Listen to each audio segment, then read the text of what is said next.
Merhaba, yepyeni bir kaynak incelememize hoş geldiniz. Bugün aslında hepimizin bir şekilde aşina olduğu, insanlık tarihinin en çok anlatılan ama arkeolojik olarak da belki en çok tartışılan figürlerinden birinin izini süreceğiz.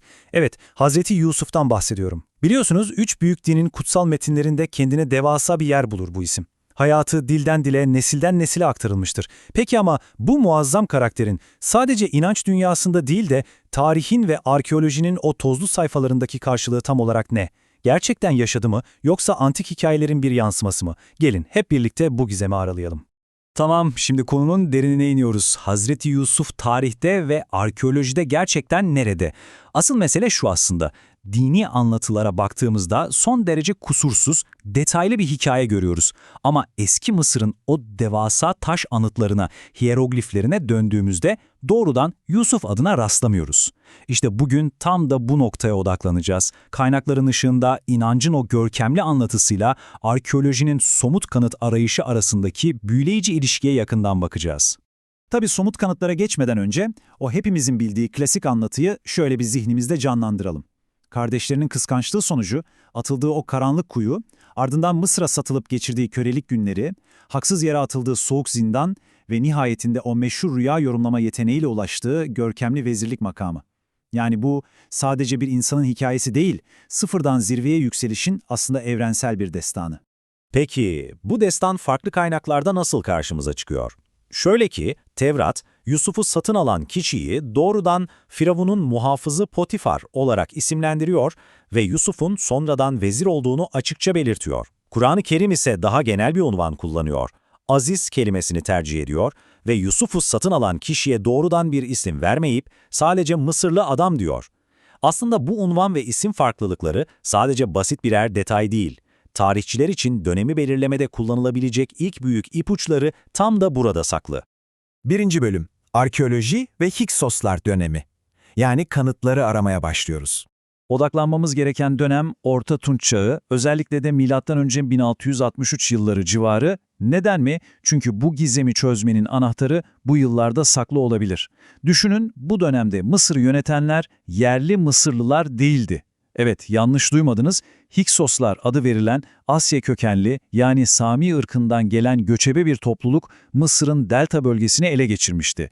Şimdi parçaları birleştirelim. Sami kökenli bir İbrani olan Yusuf'un Mısır'da kölelikten devletin 2 numaralı ismine yükselmesi, ancak Mısır'ı yönetenlerin de onunla aynı etnik kökenden, yani Hiksoslardan olduğu bir zaman diliminde mantıklı bir çerçeveye oturuyor.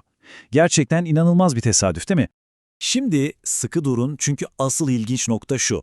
Elimizde sadece Hiksoslar gerçeği yok. Harika dolaylı kanıtlar da var. Mesela ünlü Papyrus Anastasi 6. Bu antik belge ne anlatıyor biliyor musunuz?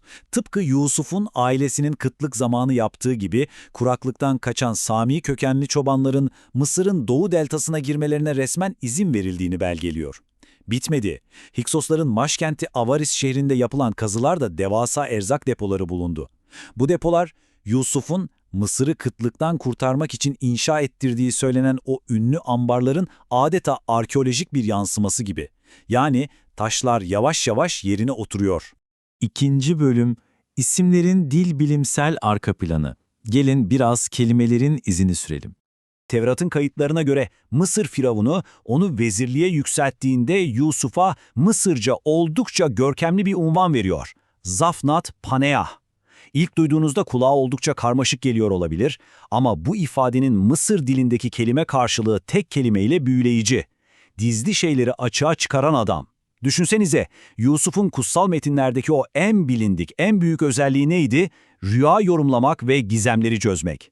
İşte bu unvan, o yeteneğin antik Mısır dilindeki kusursuz bir tezahürü. Peki ya Yusuf isminin kendisi? Bu ismin kökeninin ta Sümerlere kadar uzanabileceğini biliyor muydunuz? Gerçekten de öyle. Dil bilimsel araştırmalar Sümerce yardım etmek anlamına gelen tah kökünün zamanla Akatça'da aşabu kelimesine, oradan da asırlar süren ses değişimleriyle İbranice Yosep veya Yosef'e evrildiğini gösteriyor. Yani bu ne demek? Yusuf sadece özel bir isim olmaktan öte yardımcı, vekil veya kötülükleri savuşturan bir şifacı anlamına gelen çok kadim bir unvan olabilir. Sonuçta o Firavun'un en büyük yardımcısıydı. Aynı dilbilimsel sihri Yusuf'u satın alan kişinin adında da görüyoruz. Tevrat'ta Potifar olarak geçen bu ismin Mısırca aslı Padi Pare. Anlamı ise Tanrı Re'nin bahşettiği kişi. Burada çok önemli tarihi bir detay var.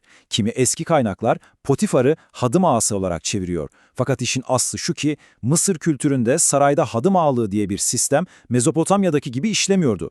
Bu ünvan muhtemelen çevirmenlerin Mısır ile Mezopotamya kültürlerini birbirine karıştırmasından doğan tarihi bir yanılgı.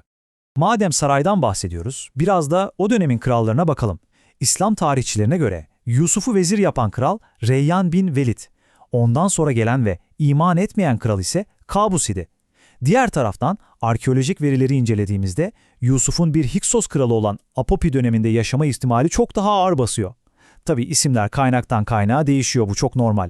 Ama değişmeyen, sabit kalan çok net bir profil var. Yabancı kökenli bir hükümdarın sarayında en üst düzeyde görev alan dindar bir vezir figürü. 3. bölüm Antik Mısır ve Sinuhe. Karşılaştırmalı edebiyatın sularına dalıyoruz. Şimdi sizlere gerçekten zihin açıcı bir benzerlikten bahsetmek istiyorum. Milattan önce 1900'lere tarihlenen Antik Mısır'ın en ünlü edebi eseri sayılan Sinuhe destanıyla yüzyıllar sonra yazıya geçirilen Yusuf kıssası arasındaki paralelliklere bir bakın. Sinuhe'de tıpkı Yusuf gibi sarayından uzak kalıyor, sürgüne gidiyor, tamamen yabancı bir kültürde parlayıp yükseliyor, büyük bir servet ve güç elde edip en sonunda ana vatanıyla yüzleşiyor.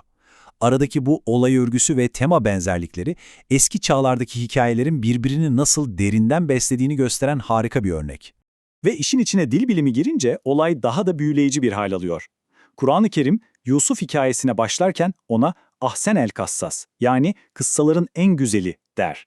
Peki bu ahsen kelimesinin kökeni sandığımızdan çok daha eskilere dayanıyor olabilir mi? Bazı dil bilimciler Mısır destanının kahramanı Sinuhe ya da diğer okunuşuyla Sanehat kelimesinin asırlar boyunca kulaktan kulağa aktarılarak fonetik bir değişime uğrayarak Arapçadaki ahsen kelimesine dönüşmüş olabileceğini tartışıyor. Şöyle bir düşünün, Mısır'ın en ünlü edebi hikayesi dildeki ufak bir sihirle kutsal metinlerdeki en güzel kıssaya dönüşüyor. İnanılmaz değil mi?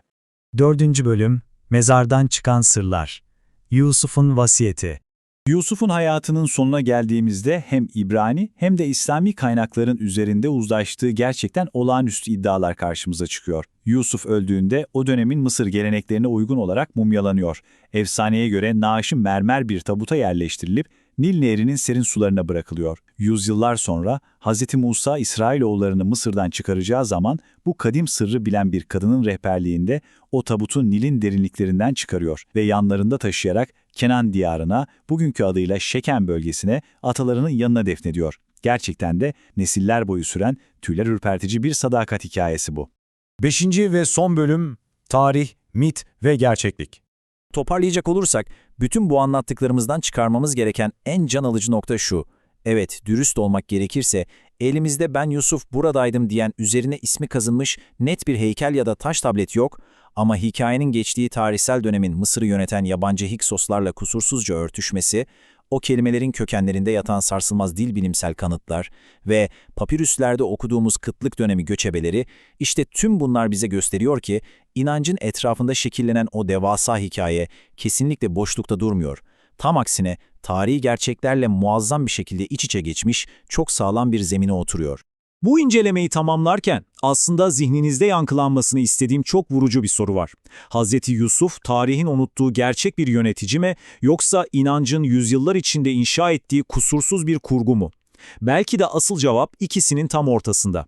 İnançla tarih bilincinin mükemmel bir ahenkle buluştuğu o incecik çizgide saklıdır, kim bilir. Zaten tarihi okumanın, geçmişi deşmenin en büyük zevki de bu tür soruların peşinden gitmek değil midir? Ve böylece bu derinlemesine kaynak incelememizin sonuna gelmiş bulunuyoruz. Bu araştırmaya eşlik ettiğiniz için çok teşekkürler. Videoyu beğenmeyi ve kanalımıza abone olmayı unutmayın.